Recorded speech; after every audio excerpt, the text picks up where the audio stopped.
Olá, esse é o podcast Filosofia Pop. Eu sou Murilo Ferraz e aqui comigo está o Marcos Carvalho Lopes. E hoje a gente recebe direto do Anticast o Marcos Beccari. Ele concluiu recentemente o doutorado em Educação pela USP e é professor do Departamento de Design na Universidade Federal do Paraná, UFPR, e é um dos fundadores dos podcasts Anticast e Não Obstante, além do site Filosofia do Design. Esse é o episódio número 14 e hoje a gente vai falar sobre filosofia do design. Um abraço para a galera da Cracóvia do Anticast, em especial para o pessoal do podcast É Pau é Pedra, dos patrões do Anticast. A gente está com a promoção em comemoração às 500 curtidas na nossa página. A gente vai sortear 2 livros do Marcos, confira lá na nossa página no Facebook. Se você não conhece ainda o nosso site, você pode visitar o filosofiapop.com.br e deixar o seu comentário. A gente sempre coloca algum texto complementar lá no site. Siga a gente no Twitter, curta a página no Facebook ou envie um e-mail para contato@filosofiapop.com.br. No Filosofia Pop, a gente pretende conversar sobre temas filosóficos e uma linguagem acessível. A ideia é usar também referências culturais como filmes, músicas, programas de TV, para ilustrar alguns conceitos, dialogar mais com coisas mais próximas da gente. A cada 15 dias, sempre às segundas-feiras, a gente vai estar aqui para continuar essa conversa com vocês. Vamos então para a nossa conversa sobre filosofia do design.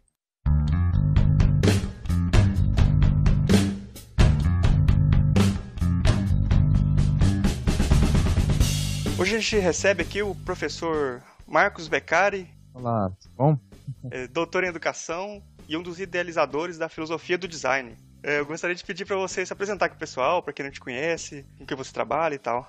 Tá, Murilo, obrigado, eu agradeço aqui o convite. Enfim, como você disse, eu sou professor de design lá na UFPR, né, dou mais aula de desenho. Eu terminei recentemente o doutorado em Educação na Universidade de São Paulo, me formei em design gráfico e fiz meu mestrado em design na UFPR.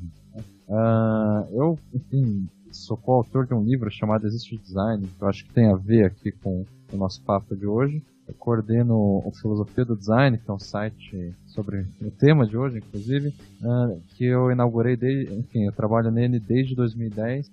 Enfim, faz parte do Anticast, né, que é um podcast ali liderado pelo Ivan, que está hospedado ali no Brainstorm 9. Trabalho como pesquisador atualmente, além de professor.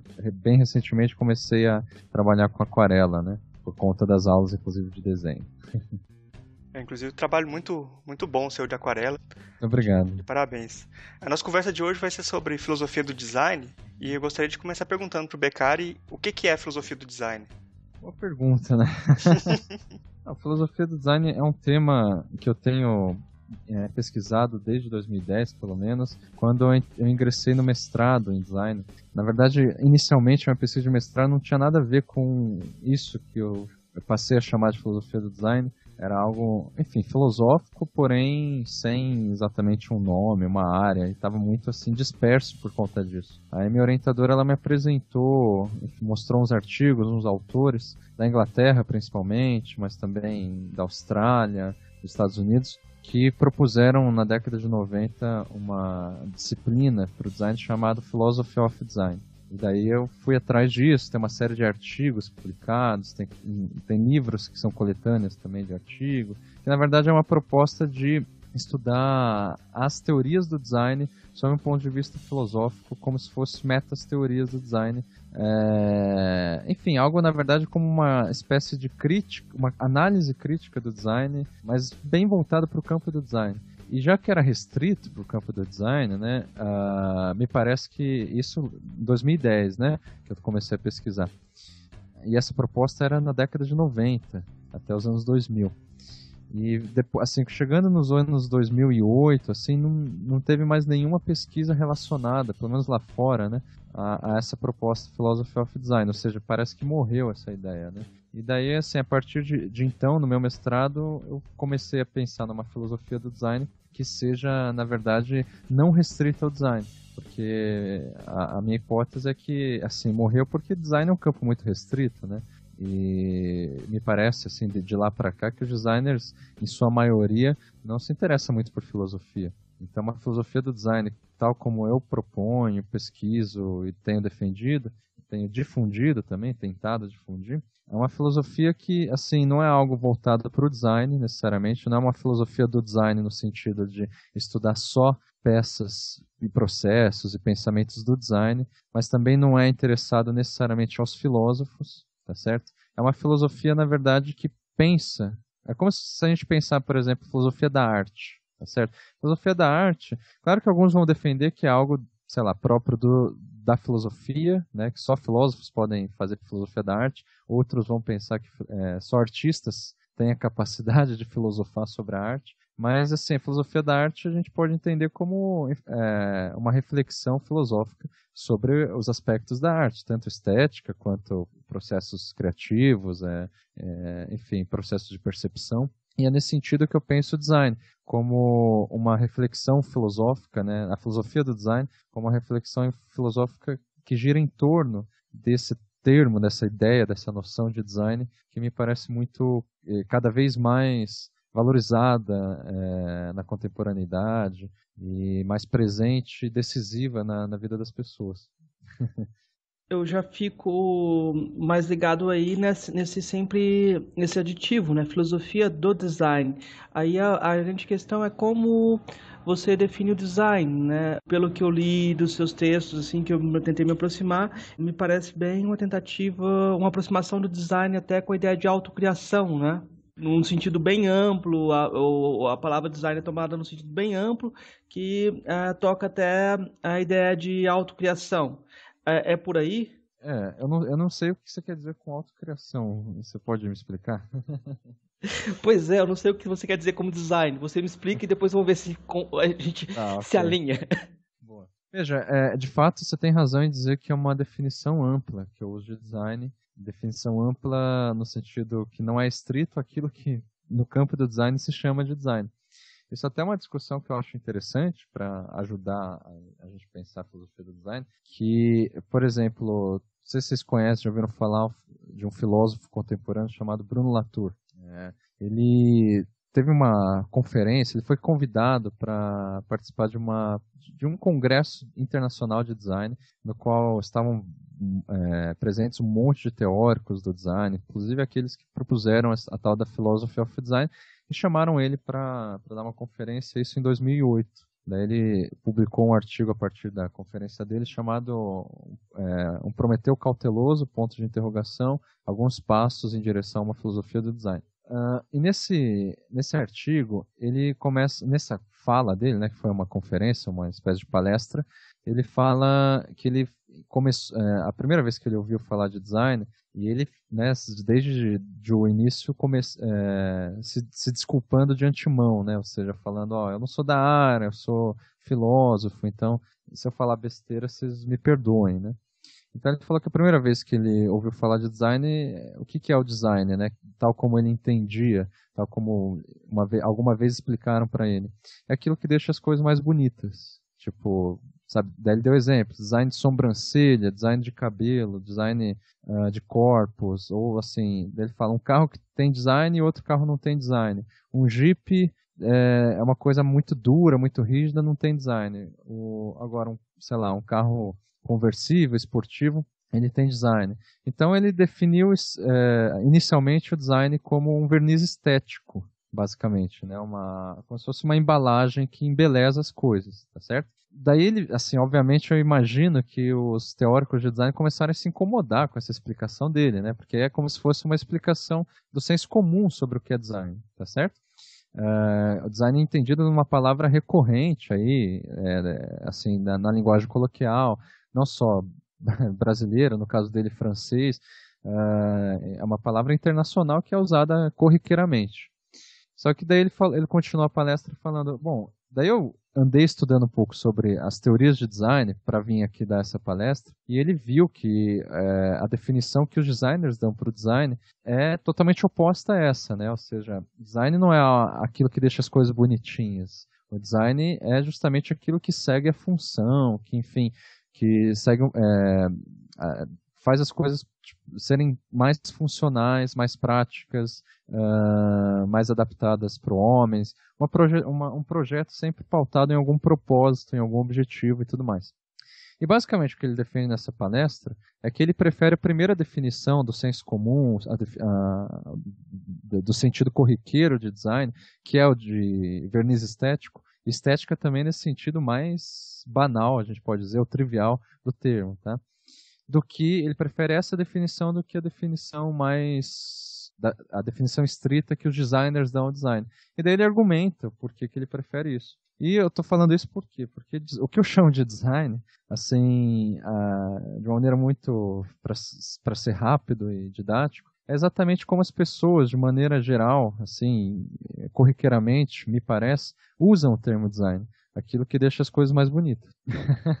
Tá, é isso. Agora, a relação com a autocriação eu ainda não entendi, enfim. Por isso que, de repente, se você me falasse um pouco mais disso, eu posso te dizer se tem a ver ou não. Geralmente a gente sempre fala de ordens teleológicas, você tem um telos, né? E o romantismo, as filosofias, a partir de certo momento, elas começaram a questionar essa perspectiva teleológica, sempre funcional, né? Dando uma abertura para uma perspectiva mais estética, né? Até a invenção da estética vem disso, né? É uma perspectiva da filosofia que surge lá no século XVIII, XIX. Aí quando você pensa em autocriação, você não tem um telos definido, você não tem uma destinação, você vai criar destinações e vai criar a partir de uma perspectiva estética. Aí, é claro, a estética nesse caso se confunde com ética. A gente vai ver como essas coisas se complicam bem mais e a própria ideia de autocriação pode ser remetida para momentos anteriores. Mas essa ideia, como aproximando de autocriação, eu pensei nisso a partir do uso que você faz da palavra artes em latim. Uhum. Né?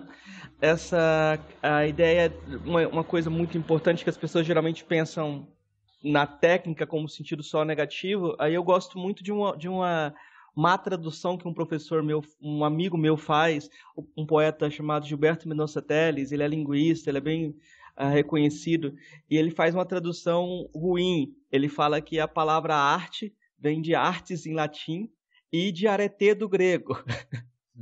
Essa passagem do arete para o grego, ele fala que se justifica pelo campo semântico. Essa passagem aí que eu acho que é muito frutífera, né? E que é a grande sacada da má interpretação, né? Não importa se ela é verdadeira ou é falsa, mas que ela dá uma riqueza de interpretação muito grande, né? Você pensar que a palavra arete é traduzida por virtude, né? Então você teria uma ligação entre estética e ética e podia pensar muita coisa a partir disso. Então foi nesse gancho que eu peguei seu trabalho. Legal. Eu acho que eu entendi agora questão da criação estética e concordo. Daí você mencionou o Ars, né? Eu acho que eu teria que explicar também um pouco disso para o ouvinte, não sei. Porque na minha tese de doutorado eu faço essa relação e essa questão de a gente retomar alguns termos do latim ou do grego e tal, na minha opinião é sempre assim, mal intencionado mesmo, sabe? Quer dizer, a não ser que a gente queira encontrar um verdadeiro caminho etimológico, uma verdadeira filologia, né, história das ideias e tal. Só que, enfim, quem busca a verdade, para mim, é metafísico, né? Então, desde o início, assim, eu sempre, tenho uma aversão à metafísica, a essa questão de encontrar uma essência, uma verdade das coisas. Então, eu fiz um caminho etimológico e filológico para relacionar a noção de ars com o design. Eu já antes de explicar essa relação, só sobre a questão da autocriação, assim, eu, de certa forma, acho que o design tem a ver com a autocriação se a gente entender que a criação é impossível. A criação como algo entendida, assim, existe uma alma criativa ou algum indivíduo, algum agente criador que vai criar alguma coisa inédita que sem esse agente, sem essa agência, sem essa alma e tal, não haveria essa criação. Nesse sentido, a criação é impossível. Agora, nesse mesmo enunciado, a gente pode entender criação como, bom, já que não há um agente criador, não significa que as coisas não são criadas. As coisas são criadas a todo instante por ninguém, né? Então é outro sentido de criação, né? A gente entende daí criação como simples mudança, né? Quando, sei lá, eu tropeço e caio no chão, eu crio uma dor em mim, tá certo? Nesse sentido, daí sim, é uma autocriação, não foi eu que criei necessariamente, embora eu que tenha caído. Se eu bato em alguém, eu crio a dor no outro.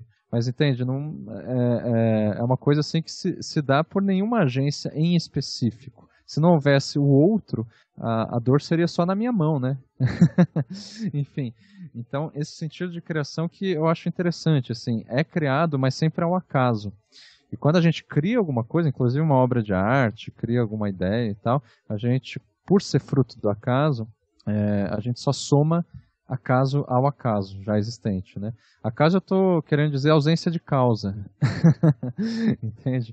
E essa é a definição mais interessante, eu acho, de acaso. E eu sempre, é um paradoxo, né? Eu coloco o acaso como causa de tudo, mas para dizer que não há causa, basicamente.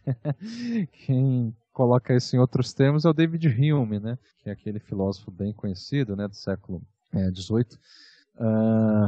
18 ou 17, acho que é 18, se eu não me engano, que vai criticar a causalidade, né?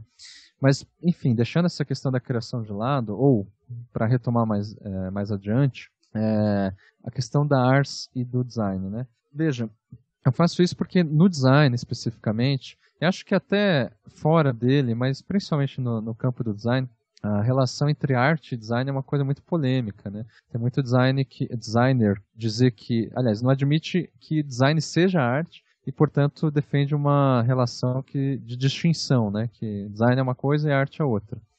E outros designers, assim, minoria, me parece, que falam, não, design é arte mesmo e tudo mais. Então, assim, na necessidade de defender alguma definição de design, alguma filosofia do design na minha tese de doutorado, eu fui atrás do que significa arte, né? E a outra confusão, né, que nem você já sinalizou aí. Tem gente que, assim, uma das definições mais aceitas é aquela que, por mais que haja alterações históricas e tal, mas que em determinado momento se chamou arte de tekné, que seria o equivalente do grego, né? E, na verdade, assim, estudando um pouco aí de filologia, um pouco de filosofia antiga, dos gregos aos romanos, eu tive a impressão de que quando a palavra tekné foi pro latim, não foi para aquilo que o latim chamou de ars, foi para aquilo que o latim chamou de técnica mesmo. O que o latim nomeia como ars, na verdade, vem do grego artra, que significa articulação, basicamente. O verbo de articular, né? Artus é justamente o local onde ocorre a articulação. Então, por exemplo, a articulação dos nossos joelhos, dos nossos pulsos, dos ombros, a articulação, portanto, anatômica, né? Ela é chamada de artus. Mas a artra é o verbo de articular. E daí o latim, isso em grego, né? O latim chama de ars, também aquilo que seria equivalente mais propriamente ao artus, mas que provém de artra, né? E o ars latino, que me parece que derivou dessa palavra ars, e eu vi uma série de etimólogos e tudo mais, a palavra que a gente chama hoje de arte, inclusive por sonoridade, né? Arte no português, mas arte também no inglês, enfim, as línguas latinas. E daí isso me interessou. Bom, qual que é a diferença então, né? Por que a gente ainda associa a arte a tekné e tudo mais? Daí eu vi assim, o que é o ars latino, né? Recorri a Cícero, que é um dos narradores ali, a gente poderia chamar uma espécie de historiador, né, da época romana, do início de Roma, para ser mais exato, que é da construção da cidade romana. Ele narra alguns personagens, daí ele vai lá e fala, por exemplo, do primeiro artista que se tem, que ele, né, registra em Roma, que é o Mamúrio Vetúrio, que, enfim, estava no reino de Numa Pompilius, acho que é o nome do segundo rei de Roma, sendo o primeiro o próprio Rômulo, né? Então, ainda bem no início de Roma, vem uma peste lá em Roma, que alastra, como se fosse uma peste negra, que muita gente morre por conta disso. Aí diz o Cícero que cai um escudo do céu, que seria dos deuses, né? Que serve para defender a cidade de Roma dessa peste, né? Que acabou matando muita gente. Aí o Numa, que é o rei, ele vai lá e propõe uma espécie de concurso direcionado aos ferreiros, no qual o ferreiro que conseguir fazer uma cópia mais perfeita desse escudo ganha lá alguma coisa que eu já nem lembro o que é. Aí o Mamúrio fez, né, 11 cópias desse escudo idênticas, de maneira que o original ele ele é anulado de tão perfeito que as cópias. Anulado em que sentido?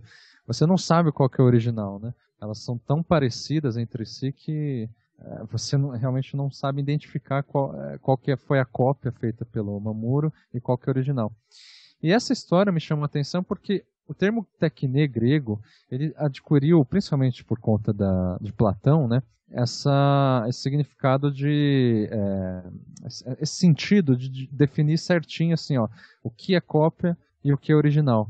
De tal maneira que Platão, né, a gente sabe, expulsava os artistas da cidade, né? Isso na República Ideal dele, né, escrito no livro propriamente chamado A República. Então ele, assim, copiar o nosso mundo, que para Platão já é uma distorção do mundo ideal, né? É um elogio ao erro, é um elogio ao que é feio, ao que já é imperfeito. Então essa relação entre original e cópia está muito, principalmente no final, né, da Idade Antiga da Grécia, adquire, porque Platão está lá 5 séculos antes, 4 ou 5 séculos antes de Cristo, então está no finalzinho do Império, da época das cidades gregas, né? E daí, na realidade, o ars latino, né, que eu estava retomando principalmente do helenismo, essa passagem aí e consolidação do Império Romano, eu vejo que assim é um tipo de fazer artístico que, ao se referir mais à articulação, não tem mais relação direta com a técnica e também, principalmente, com a relação entre cópia e original. É como aquilo que a gente chama hoje de simulacro. É a experiência de você... simulacro significa a simulação que simula a si mesmo, ou seja, que não tem um modelo original. Assim, né? A simulação é diferente de simulacro porque a simulação, sempre você sabe que tem algo sendo simulado. O simulacro não, porque é aquilo assim, você copia alguma coisa, no caso o escudo de Mamuro, só que a cópia vale mais do que o original, muitas vezes. Mas, enfim, você simplesmente anula essa relação entre original e cópia.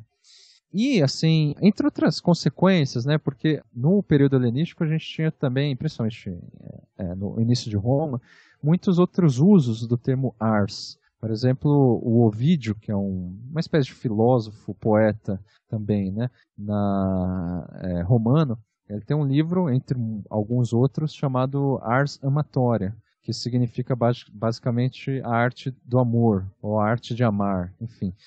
E nesse livro ele fala, digamos, algumas estratégias, né, de como você pode ter um amor bem sucedido, assim. É meio assim, aquilo que hoje a gente chama de autoajuda, tá certo? Tipo assim, como que você conquista uma mulher, inclusive é um livro muito machista e tal, para nós hoje, né? Para a época não. E daí a arte do amor, a arte de amar é isso, né? A ars amatória. E a ars tem também, portanto, esse significado de estratégia, de uma coisa que está muito relacionada ao movimento, a saber respeitar a ocasião, ou agir conforme a ocasião, e principalmente, assim, contar com o acaso, né? Com a sorte, saber se adaptar às diferentes circunstâncias. E essa ênfase de adaptação às circunstâncias, ao que vem do acaso e tal, é uma coisa que retoma muito a filosofia sofista grega, né? A retórica, né? A retórica basicamente é você saber explicar uma coisa direcionada para públicos diferentes, né? Então, tanto que o Cícero, que é um dos tradutores do grego para o latim, ele vai falar da ars retórica, que é um livro dele, né? A arte da retórica, enfim, a arte de falar, a arte de discursar, de convencer e tudo mais. Então, esse uso de arte me parece assim... eu não defendi isso na minha tese, mas me parece muito mais próximo do termo arte do que o tecne. Mas, pois bem, por uma questão histórica, né, já que a gente costuma relacionar arte a tecne, não é à toa, né? Teve aí, no decorrer da história da arte, o academicismo, que foi predominante, o Renascimento é muito mais valorizado que o Barroco, por exemplo, em questões de, principalmente, filosofia da arte, né? A gente tem uma série de processos aí, século XIX, o romantismo, como você disse, é muito forte, e principalmente, é aí que me interessa, a arte contemporânea hoje não tem absolutamente nada a ver com o ars latino, que a arte contemporânea hoje valoriza, acima de tudo, o discurso, né? O discurso no sentido, inclusive, conceitual da coisa. que há alguma mensagem sendo passada pela obra de arte. Ou seja, a estética, se a gente entender a estética como lógica das sensações, aquilo que antecede qualquer tipo de explicação conceitual e tudo mais, ela é colocada em segundo plano na arte contemporânea, ou melhor dizendo, é uma derivação de uma questão conceitual, de uma questão, enfim, interpretativa e tudo mais. Já a ars latina, a estética, ou seja, as sensações, o saber aproveitar o momento, aquilo que os gregos chamavam de kairos, né? Apesar que kairos no grego tem também a conotação mística, né? Mas enfim, kairos no sentido de momento mesmo, né? Aproveite a ocasião, saber, enfim, se adaptar às circunstâncias. Esse tipo de sentido de ars, me parece isso que eu defendi na minha tese, está relacionado mais ao design hoje do que à arte. E daí eu falo assim que o design não é que ele é diferente da arte, necessariamente. Ele é diferente da arte tal como assim, generalizando, né, aquilo que o campo da arte defende atualmente. Isso eu acho que daí sim, design é diferente desse tipo de arte. Só que a arte no sentido mais corriqueiro, que está relacionado ao ars latino, o design não é tão diferente disso não, né? É um nome novo, no fim das contas, que a gente dá para um termo velho ou desgastado, que é arte. Então, uma coisa que você falou da cópia e do simulacro, eu acho que tem uma questão também que eu acho que o design, em geral, ele é feito para fazer coisas reprodutíveis também, né? Assim, isso é uma definição bastante restrita do campo, de que, assim, o design, ele só tem sentido de existir com a Revolução Industrial, porque é um projeto de coisas reprodutíveis, né? Como você disse, assim, é feito em linha e tudo mais, em linha industrial, quero dizer, né? Repetição, enfim, sempre em série, na verdade, eu acho que é o termo certo e tudo mais. E, na verdade, a maneira como eu uso o termo design, que é uma maneira ampla, né? Eu tento escapar um pouco dessa restrição daquilo que é reprodutível. A não ser que a gente pegue o sentido de reprodução e também amplie ele, né? Então, por exemplo, quando uma criança começa a imitar os gestos do pai ou do professor, ou começa a assimilar alguma coisa que vê na TV, portanto ele está reproduzindo alguma coisa, então para mim ele está fazendo design também, entendeu? É um gesto de saber assimilar, né, copiar, tem um pouco de mimesis aí, né, mas sem se importar com o original, né? Você copia, mas ao mesmo tempo se apropria, e nesse movimento você cria algo novo, inevitavelmente, né? Então, esse sentido amplo é o que eu chamo de design, desde que essa reprodução seja também no sentido amplo, entendeu? E não algo, sei lá, propriamente industrial. Também, né? Acaba abrangendo também. Mas essa reprodução, só para concluir, desculpa, ela tem muito a ver, por exemplo, com moda, com essa questão de você assimilar determinado ritual, determinada tendência, determinado comportamento. Então, tipo assim, acho que esse sentido de imitação, mas que também tem a ver com relacionado a uma experiência de simulacro, que é aquilo que muitos autores contemporâneos falam pejorativamente, e eu, na verdade, acabo me contrapondo, né? Eu falo do simulacro como elogiando o simulacro, né? Que é essa experiência assim, foda-se assim, se é verdadeiro ou falso, o sentimento de amor, ou de honra, ou de qualquer coisa, de qualquer tipo de valor que eu sinto. O importante é simplesmente a ocasião em que eu estou sentindo. Não há um sentimento verdadeiro, ou enfim. E os autores contemporâneos colocam isso de maneira pejorativa porque enxergam nisso uma espécie de vida inautêntica, uma vida falsa, de uma vida assim, fraca, vazia, e por aí vai. Assim como os autores não só enxergam o contemporâneo dessa forma, como também o barroco e o helenismo romano, né? Então, assim, eu, na verdade, tendo a valorizar isso, assim, tanto as cerimônias helenísticas, do início de Roma, quanto o barroco, quanto o contemporâneo. Qual é o denominador comum?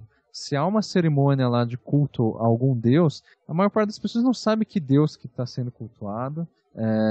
Isso não importa muito, sabe? Tipo, vamos, sei lá, todos deveriam saber exatamente o que está acontecendo. Ninguém sabe exatamente o que está acontecendo, mas a gente vai repetindo gestos e movimentos e sempre, assim, o que é mais importante é estar ali no momento, se adaptar ao que está acontecendo e pronto, entendeu? Tipo, isso é o que justamente eu entendo como design, no fim das contas. Poxa, eu tô na terra do design, então, porque na sua fala fica uma nostalgia de helenística, nostalgia de Roma, né?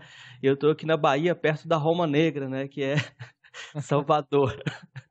Então, aqui, esse negócio de saber qual que é o santo não é o importante é estar lá junto, né? Exatamente. Como que é o nome disso? Sincretismo, né? Esse sincretismo em sentido bem amplo, né? Aí, né, em relação ao sincretismo, geralmente tem um problema que é a sua vantagem também. Ninguém vai matar o outro por causa do sincretismo, né? Já que tem tanto Deus assim, você não sabe qual que é o certo, então, nessas perspectivas politeístas, geralmente tem menos problemas em relação a guerras religiosas, né? Assim, ninguém vai matar Sim. o outro se... Por outro lado, pode ser uma espécie de levar uma espécie de paralisia ética, né? Já que tudo passa, também as pessoas não se comprometem tanto, né? Entre as duas opções, eu prefiro a segunda, né? Mas eu estava conversando com o Murilo antes, eu falei, o Beccari parece ser um politeísta, que ele não sabe o que está rezando lá, não, mas ele vai lá e reza um pouquinho. Na dúvida, você participa do jogo. Tô pensando nesse politeísmo romano aí.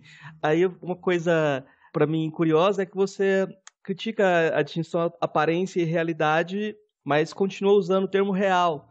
Aí, não sei se você repõe a dicotomia quando você faz a divisão entre imaginário do real e imaginário da ilusão.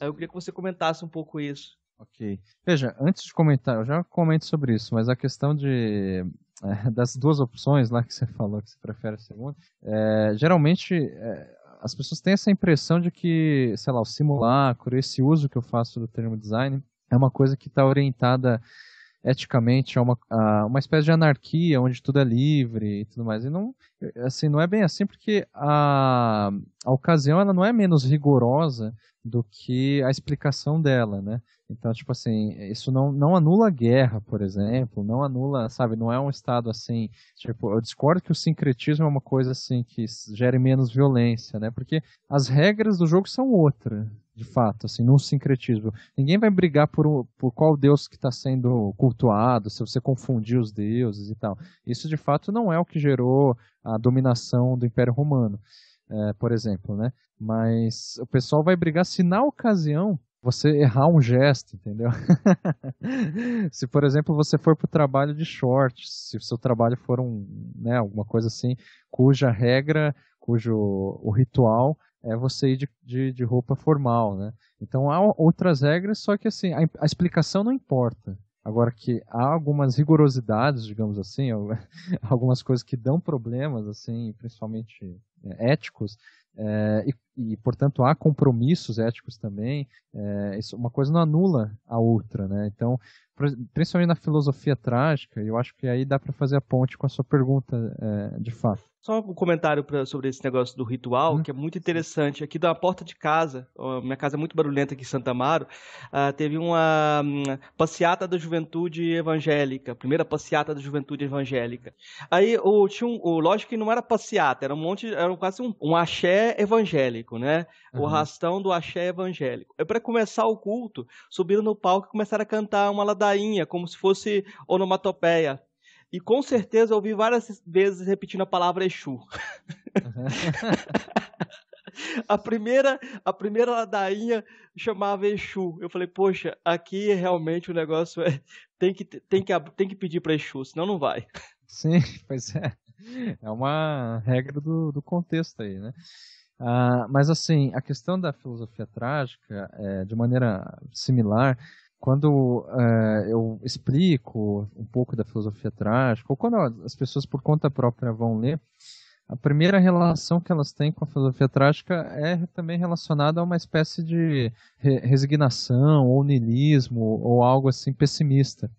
Quando, na verdade, se você reler, né, ou enfim, pelo menos do meu ponto de vista, não me parece que tenha essa relação direta com o niilismo, ou com uma falta uma inação, né, tipo uma ausência de ação e tudo mais. Sabe, o trágico, ele pode ser uma pessoa engajada politicamente, por exemplo, apesar de ser uma contradição de termos, muitas vezes. Então, assim, nesse mesmo, sei lá, dinâmica de paradoxos, de repente, ou falsos paradoxos, eu falo do real e do imaginário. Mas assim, como que eu defino o real e como que eu defino o imaginário, né? O real é tudo que existe. E o imaginário não é o oposto do real, porque o imaginário também existe. Agora você vai perguntar, bom, e o que não existe? O que não existe, não existe. Então a gente não sabe o que não existe. Agora, quando a gente fala Deus, é uma palavra que existe, é um conceito imaginário que, por mais que tenha sido inventado e não seja palpado, não seja palpável, né, seja algo, sei lá, abstrato, e, enfim, seja uma experiência estética também e tudo mais, tudo isso não se opõe ao real. Então, em primeiro lugar, o imaginário ele não é oposto ao real, tá certo? É como se o real, assim, sendo real tudo que existe, o imaginário é uma parcela do real, que é a parcela humana, né? Ou seja, com humano eu quero dizer aquela parcela que a gente acrescenta, ou como se fosse um filtro pelo qual a gente consegue interagir com o real. Assim, então coloco o imaginário como se fosse uma coisa inevitável do homem, o pessoal de gênero fica bravo, né? Quero dizer, do ser humano, de interagir com tudo que existe. E o que não existe não importa, né? Porque a gente vai só especular sobre o que não existe, no máximo, né?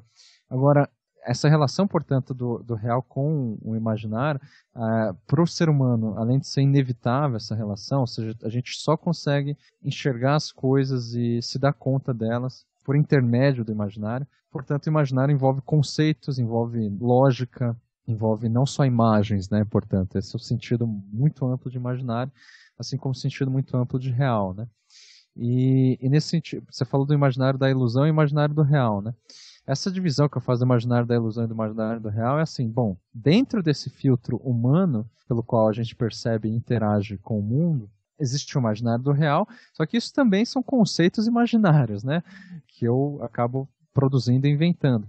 E o imaginário da ilusão. Qual que é a diferença? Assim, a ilusão é, digamos, uma dinâmica do imaginário de negar aquilo que existe em prol de uma expectativa do que poderia existir e não existe. Então ele é sempre movido em prol de uma intenção, daquilo que seria o oposto da adaptação à ocasião, oposto ao elogio do momento, ao saber se adaptar, né? Oposto à questão do ars, né?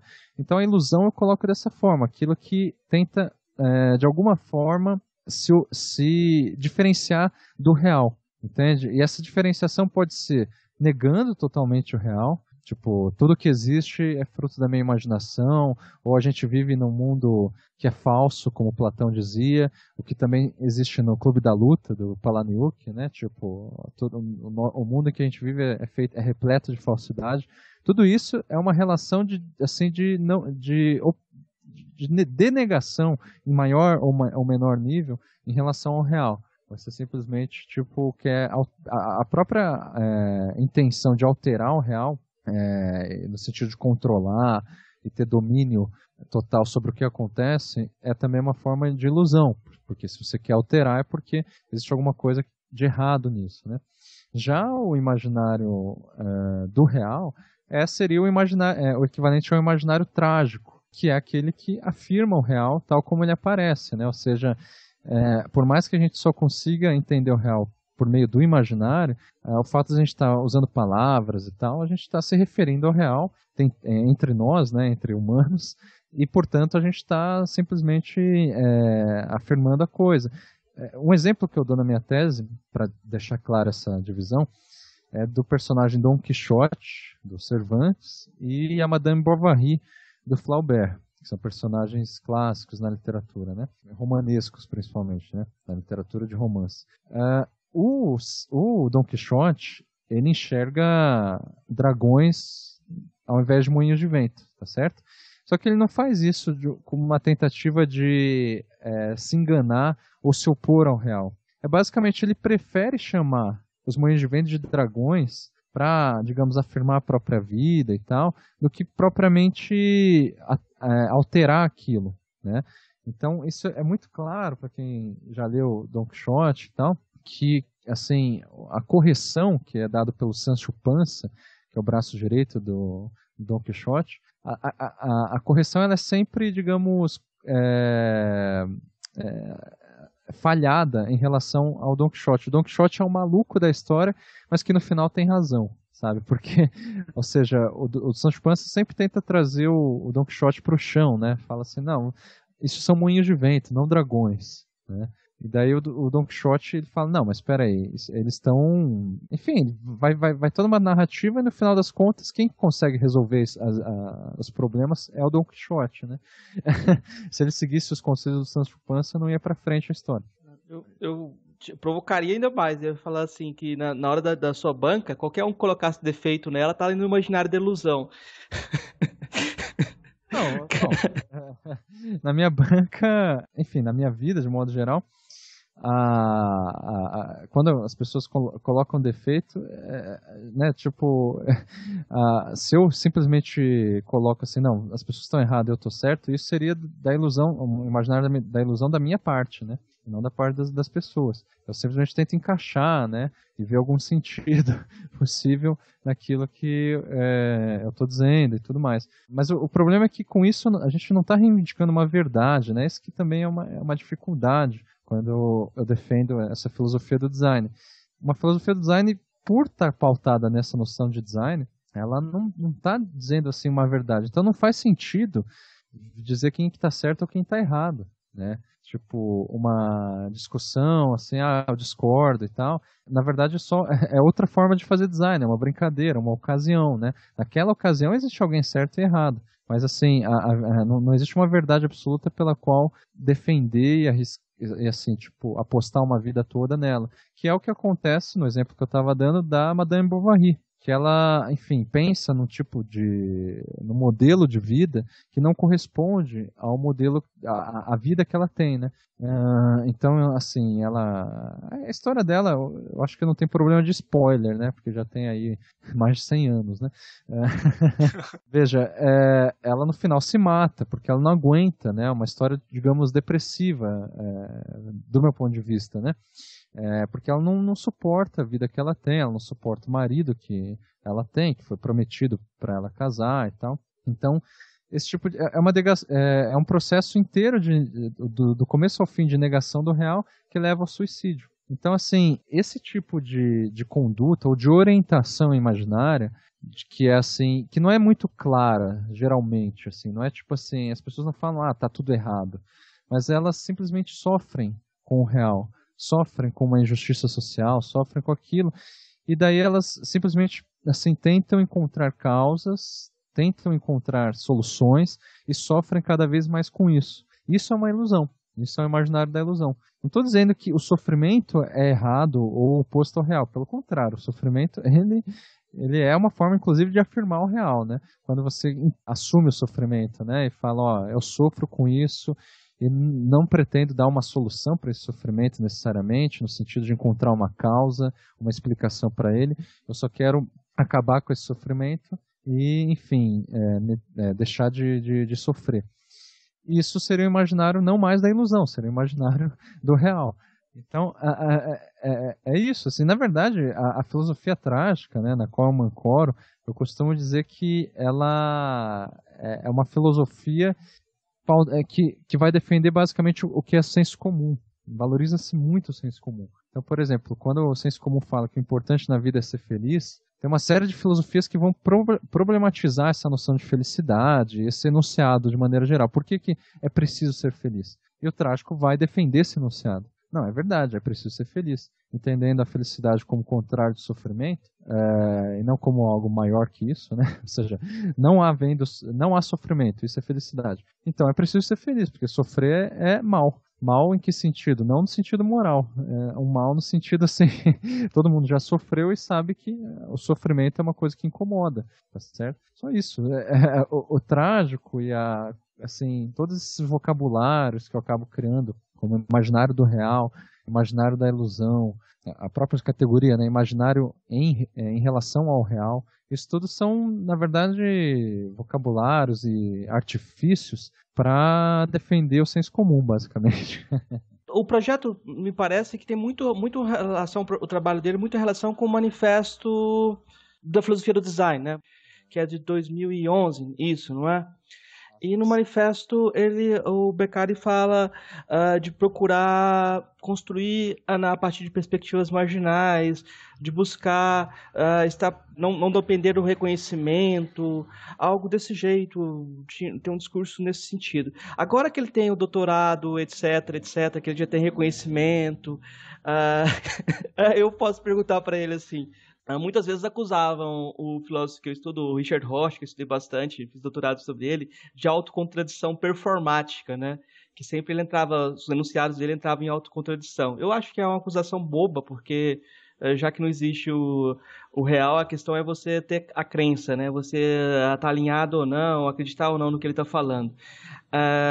Mas aí eu posso te provocar e te dizer que você está inventando a autocontradição como performance também. E agora que você está reconhecido, como é que faz? Não, eu basicamente, assim, essa questão da contradição, né? Assim, eu tenho uma coisa pessoal de não gostar de contradições. Inclusive, tipo, se há alguma contradição, é preciso admiti-la para que não seja tão contraditório assim, né? Então, se você não admite a contradição, fica mais contraditório ainda. É preciso dizer que é uma contradição. Mas, assim, você citou o manifesto que eu fiz. Eu não lembro de ter falado de algo que não busque reconhecimento necessariamente, mas se eu falei nesse manifesto, de fato é uma coisa que eu, digamos, mudei de opinião. Se for o fato, né, que eu não lembro desses termos necessariamente, porque eu nunca fui contra, isso seria contraditório, né, a questão da fama, do reconhecimento, ou sei lá, da popularidade, da comunicação, da comunicabilidade, enfim, de maneira mais popular, no sentido de massa mesmo, né?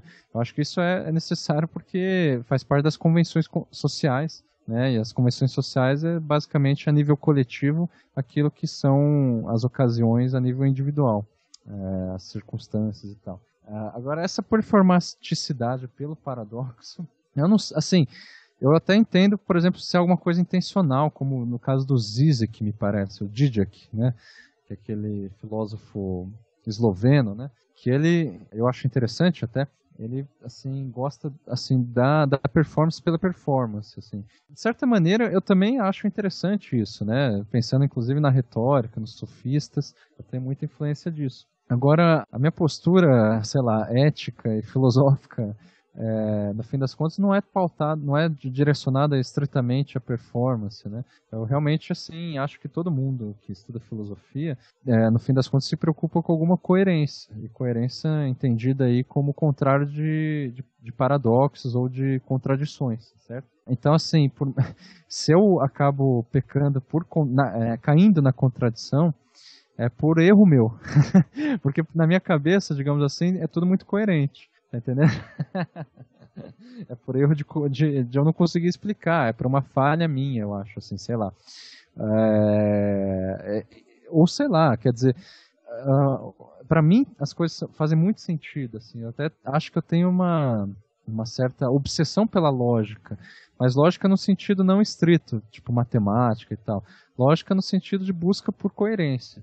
Então, assim, as coisas têm que fazer algum sentido e o próprio fato de eu falar, bom, esse sentido é sempre imaginário, a lógica e a coerência é sempre imaginária, afirmar que é sempre imaginário também é uma obsessão lógica da minha parte, entende?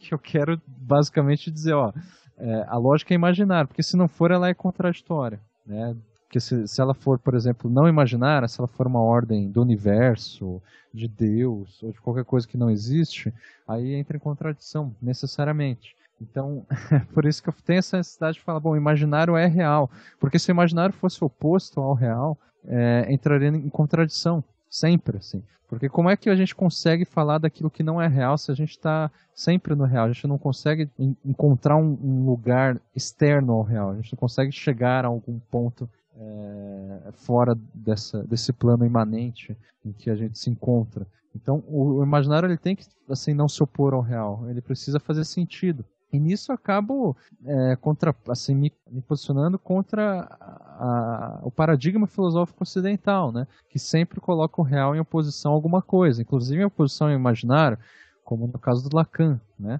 Então esses termos, né, que eu uso, eles acabam gerando essas confusões. Pô, o Beccari está falando de real e imaginário, o Lacan também. Aí se de repente o meu interlocutor entende Lacan e gosta do Lacan, por exemplo, ele vai achar que a minha fala é contraditória. Vai falar, pô, o Beccari não entendeu Lacan. Mas para mim faz todo sentido, né? De repente o cara não me entendeu. Eu não me fiz entender. Tem um debate sobre superinterpretação do Hort com Humberto Eco, né? Que o Hort vai defender que não pode haver limites prévios da interpretação. E ele fala, por exemplo, da chave de fenda. Você pode fazer muitas coisas com a chave de fenda. Não precisa ser só a parafusar. Você pode, de repente, coçar suas costas com a chave de fenda. Ou você pode, sei lá, coçar o ouvido com a chave de fenda. Isso ele falou no debate oral. Na hora de colocar no escrito, ele tirou esse negócio de coçar o ouvido, porque era um pouco demais, né? Você coçar o ouvido com a chave de fenda, né? E o Humberto Eco se fixou nesse coçar o ouvido com a chave de fenda para mostrar que o outro estava errado, que tem que ter um limite da interpretação, né? Uhum. Esse é um ponto que eu acho interessante quando você pensa numa filosofia do design que vai para além do funcionalismo puramente, né? Você tem algum limite que é do corpo ou da, sei lá, ambiental, algo assim, né? O que você acha disso? É que tá, a questão do funcionalismo no design, eu não, assim, não me pauto exatamente numa crítica assim aos enunciados mais recorrentes, por exemplo, a cadeira é feita para sentar, portanto a gente vai fazer uma forma que segue a função. Eu não vejo necessariamente um problema nesse enunciado, mas no discurso funcionalista, de acordo com o contexto onde ele estava inserido. Ou seja, tem a ver com o Círculo de Viena, no início do século XX, tem a ver com uma linguagem universal, a busca de uma linguagem universal, em contraposição à polifonia e tal, a hegemonia, aliás, a busca, portanto, de uma sociedade melhor, no qual significa um ser humano melhor, uma educação melhor. Então, tudo isso está por trás do funcionalismo, né? Por trás no sentido Foucaultiano, né? Está lá enraizado no discurso, enfim, por genealogia. Então, apesar do Foucault não usar esse termo, né, genealogia, arqueologia, enfim. Então, assim, nesse sentido, o que eu faço de crítica contra o funcionalismo é propriamente filosófica, tal como eu entendo, né, a filosofia, nesse sentido, inclusive Foucaultiano, que é encontrar o que está por trás dos discursos, assim, inclusive das críticas e tal. Então, o que acaba, assim, inclusive dificultando muitas vezes o diálogo, enfim, principalmente quando participa às vezes do Anticast ou em palestras e tal, é que, assim, a minha crítica, ela faz, o meu raciocínio é sempre na filosofia e diz respeito a enunciados filosóficos. Então, tipo, trazer exemplos, sei lá, que nem esse da chave de fenda e tal, eu procuro sempre fazer, mas é uma coisa sempre arriscada, né? Porque eu tô no exercício conceitual imaginário da filosofia, né? Ou seja, eu fico sempre batendo nisso. É óbvio que, assim, é preciso ter, no caso do funcionalismo, uma oposição, né, que vá justamente denunciar ele. Só que essa oposição ela corre o risco de cair num antifuncionalismo, como já existiu, né? Ou num pós-moderno e tal, que basicamente é um funcionalismo às avessas, né? Então, assim, tendo consciência disso, eu acho interessante o Latour, né? Que sempre volta nesse enunciado, assim, tudo que se contrapõe a algo, corre o risco de reproduzir esse algo contra o qual se contrapõe, né? Então, essa é basicamente a linha argumentativa mais recorrente no Latour. Esse é um cuidado que eu acho interessante de ter, assim, e que acaba sempre incomodando um pouco, justamente por essa, né, paradigma platônico ocidental que a gente tem, de que as pessoas precisam tomar uma posição, né? Elas não podem ficar relativizando as coisas e por aí vai. Então, é nesse sentido que, de repente, acaba gerando uma contradição performática, ou, sabe, contradição, eu lembro que é uma das acusações que o Bauman sempre faz aos demais filósofos, enfim, o próprio Lipovetsky também entra nisso, que assim, a contradição é um sintoma no sentido de algo, uma manifestação ruim do contemporâneo, né? Ou do vazio, do niilismo que está se instaurando, e por aí vai. E me parece basicamente que essa contradição só faz sentido nesses termos em relação a uma coerência esperada, né? A uma coerência no caso do Bauman e do Lipovetsky é uma coerência moderna, né? Aliás, o pós-moderno é sempre isso, né? Aquilo que não é que se opõe ao moderno, aquilo que no fundo gostaria que se mantivesse no espírito moderno, né? Você quer falar alguma coisa para concluir esse bloco agora, Beccari? Assim, eu não sou muito bom em concluir as coisas. Acho que deu para perceber, né? Mas assim, se é para concluir, por exemplo, eu sempre gostei muito de filosofia, mas de uma maneira assim que o que eu nunca gostei nas conversas filosóficas é de realmente tentar encontrar uma verdade, né? Então, por exemplo, eu sempre tive amigos, sei lá, na época da adolescência, que jogava RPG e tal, que sempre falavam, por exemplo, das teorias dos multiversos e dos universos paralelos e tal. E eu, assim, obviamente, de acordo com essas teorias dos multiversos, eu sempre me incomodava, porque tem sempre o fundo metafísico, né? Por mais que tenha bases científicas e tudo mais. Só que assim, daí eles perguntavam, pô, Beca, então você não concorda com a teoria dos multiversos. E a questão não é de discordar ou concordar. Assim, eu não concordo com a explicação dela. Agora, a gente pode alterar o significado disso, né? Por exemplo, é óbvio que a gente já vive em universos paralelos se a gente pensar que cada pessoa tem um universo próprio, né? Sabe, imaginariamente. Então, tem um passado, uma história, um conjunto de vocabulários, conjunto de sentidos, sentimentos e, enfim, acontecimentos próprios, que são universos assim paralelos no sentido que nunca vão se misturar totalmente e nunca vão se confundir um com o outro. Então, nesse sentido, eu acredito na teoria dos multiversos, só que é um sentido que não é aquele da teoria dos multiversos, né? Então, essa manobra, de repente é um pouco safada da minha parte, eu costumo fazer bastante. Que assim, não é que eu discordo das coisas, eu tento entender elas do meu jeito, né?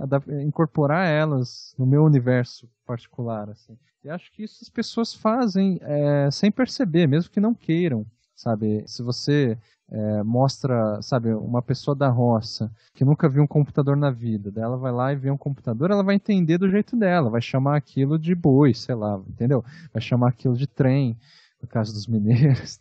Tô brincando. Mas sabe, tipo, as pessoas vão incorporar cada qual em seu imaginário, porque isso é indesviável, digamos assim.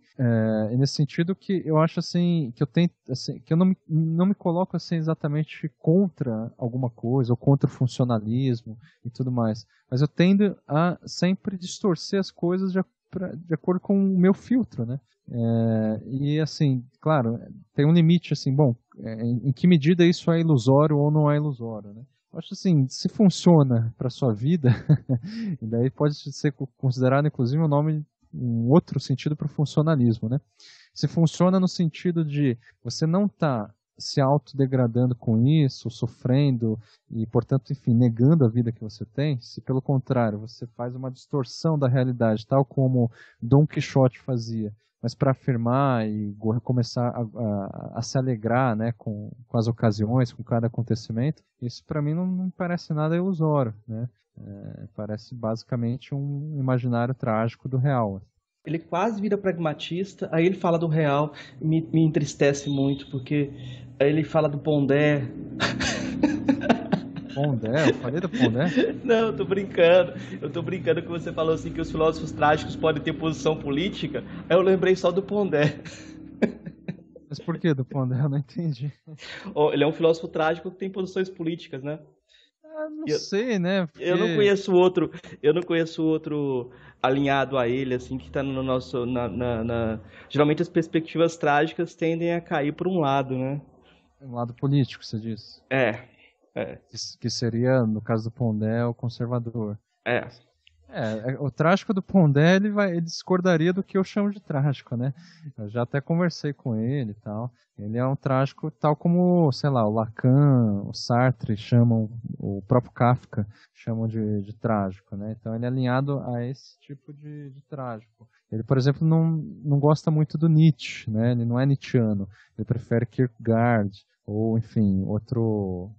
Pascal, etc, né? Dostoiévski, na literatura, né? Ele gosta muito de Dostoiévski. E daí o trágico, nesse sentido, é um trágico, sim, relacionado ao pessimismo, por exemplo, né? É o que eu chamo de trágico dramático, sabe?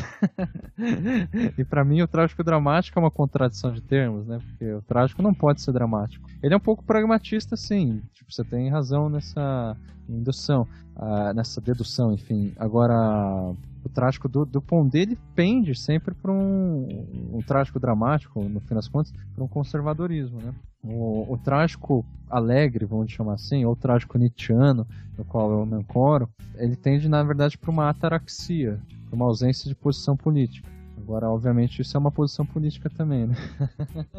Eu acho que você tende quase pro pragmatismo no sentido do William James, mas você vai descobrir isso ainda, tá no caminho. Talvez, né? Mas, bom, pelo que eu leio, já li do William James, acho bem bizarro. Mas o pragmatismo no sentido mais comum do termo, politicamente eu sou bem a favor, assim. Ou seja, não um utilitarismo tal como defendido pelos norte-americanos, né? Como William James e tal. Não, se for igual o William James, que ele acreditava na vida após a morte, né? Ele falou pro irmão dele que ele voltava, mandava uma carta dentro de uma semana depois que ele morreu. Até hoje o pessoal tá esperando e não teve a carta dele. Pra mim isso não é nada pragmático, né? Pois é. Mas eu acho que nessa perspectiva só de universo de crenças, nesse sentido que você se aproxima do William James, nesse sentido bem específico, né? De que o que funciona pro sujeito, né? O que funciona pra pessoa, no sentido individual. Né? Eu acho que isso não é suficiente hoje em dia, mas porque a gente tem uma perspectiva muito mais intersubjetiva. Mas você está numa perspectiva mais intersubjetiva já também. Só nesse ponto que eu estou aproximando com o William James. Vamos especificar para não ficar tão bizarro. Então é isso. Acho que a gente pode passar para as indicações então, né? Becari, você trouxe alguma coisa aí para indicar pra gente? Veja, tem uma... é indicação de livro? Sim, pode ser qualquer coisa. Pode ser filme também, música, o que você quiser. Eu vou indicar... Bom, pra quem não conhece, né, o podcast Anticast e o podcast principalmente Não Obstante, que eu tento levar adiante ali na filosofia do design, que tem a ver aqui com o tema, né? E o próprio site Filosofia do Design. De livros ou teses, assim, o meu orientador do doutorado, o Rogério de Almeida, ele terminou uma tese de livre docência dele, chamado O Mundo, os Homens e Suas Obras. Eu acho que, assim, eu li, já está disponível lá no banco virtual da USP, né, de teses, e é uma recomendação que eu dou, bem acessível, inclusive, tanto acessível literalmente na internet, quanto acessível na linguagem empregada por ele, assim, tipo, enfim, não é voltado para filósofos nem nada, é uma coisa, assim, bem fácil de se entender. E, bom, não sei, assim, de livros de filosofia eu acho difícil indicar, assim, principalmente se for uma indicação, assim, o que você tem lido recentemente, né? Eu leio muita coisa recentemente, assim, tipo, ao mesmo tempo, e o 90% eu não gosto. Mas isso quase como numa obsessão de tentar encontrar alguma coisa e tal. Mas assim, um livro relativamente recente que eu usei bastante na minha tese é do Mário Perniola, que é um filósofo, também historiador da arte. O livro chama Pensando o Ritual. É um livro que eu acho muito interessante. Outro livro assim que não é tão contemporâneo, né, que é, enfim, da época do Barroco, mas que é fácil de encontrar, chama A Arte da Prudência, do Baltasar Gracian. Eu tenho aqui a edição da Martins Fontes, só que tem várias edições diferentes disso. Em algumas edições o nome é diferente, é o Oráculo Manual, daí A Arte da Prudência subtítulo, assim. Enfim, é uma outra indicação que eu dou, porque eu gosto muito do Baltasar Gracian, que foi um pensador barroco. E é isso, né? Não sei, tipo, se precisa de mais indicações. Não, o que você quiser aí, tá tranquilo. Eu acho que esse é o suficiente, né? Clément Rosset, a gente fez um não obstante sobre esse filósofo. Acho que, assim, eu sempre leio todos os livros dele, que ele lança e tal, e eu gosto muito, né? Um dos filósofos contemporâneos que eu indicaria todos os livros dele. Tá ok.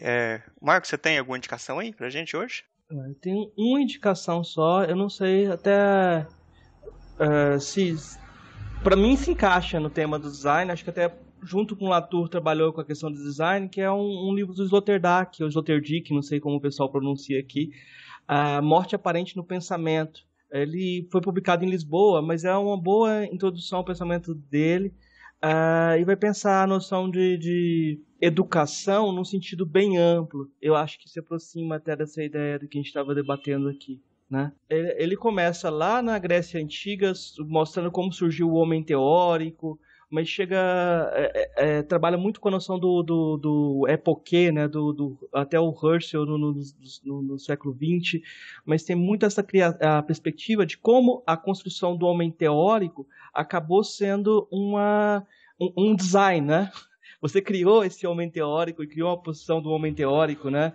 E de repente ela não funciona mais. Você tem que sair dessa posição para pensar, né? Só esse livro tá bom. Bom, então a gente está chegando aqui no final do programa. Quero agradecer muito o Beccari por ceder esse tempo aí pra gente, que foi muito bom. Muito bom receber você aqui no nosso programa. Eu adoro esse tipo de conversa e tal, quer dizer, é uma diversão, né? Sabe, quando se conversa assim, sobre algo que você gosta, o pessoal conversa de futebol, eu acho um saco, mas eu entendo que, eu suponho que eles estejam se divertindo muito. Então, pra mim é muito divertido esse tipo de, enfim, conversar sobre filosofia sempre. Beleza, eu vou abrir aqui então espaço pra você deixar aí algum meio de contato, divulgar o seu trabalho, qualquer coisa aí que você quiser falar. Legal. Se eu soubesse eu não teria falado antes, mas eu vou acabar repetindo então, né? O principal meio de produção de conteúdo que eu tenho na internet hoje é o Filosofia do Design, né? Que é o site filosofiadodesign.com, que a gente tem publicado ali, eu e uma equipe de outros colaboradores, uma série de textos, assim, basicamente reflexivos, né, filosóficos, sobre isso que eu tenho proposto, chamado Filosofia do Design. Além de Filosofia do Design, tem, né, o Anticast e o Não Obstante, que são 2 podcasts que eu participo, Não Obstante no próprio Filosofia do Design. E o Anticast eu acho que é fácil de encontrar aí no Google ou nos leitores de feed de podcast e tudo mais, tá certo? Assim, o pessoal pode me encontrar também no Facebook, no Twitter, eu tenho Instagram, né, onde eu só publico minhas aquarelas atualmente, e é isso, né? Eu assim, também estou lá no departamento de design da Federal, quem quiser conversar, eu tento ser bastante acessível. E assim, tem alguns textos também para os designers que saem na revista ABC Design, uma revista da qual eu sou colunista. Aí tem as aquarelas também, né, que tá vendendo aí na internet? Isso, se quem tiver interesse em conhecer minhas aquarelas, eu sempre falo para entrar no próprio Instagram, porque na descrição do meu Instagram tem um outro site, que é o cargocoletivo.com/Beccari, e na qual esse site sim é voltado para vendas de aquarela. Então, tipo, eu geralmente faço esse caminho, assim, ver lá no Instagram. Eu gosto do Instagram como uma espécie de galeria, assim, acho bem funcional, né? Já que é para entrar em contradição. E daí, enfim, esse site de vendas de aquarela, ele não é tão funcional assim quanto o próprio Instagram, mas ele funciona para vender. Beleza, eu quero agradecer muito aqui a presença do Beccari, foi uma conversa muito boa aqui, um prazer ter você aqui com a gente.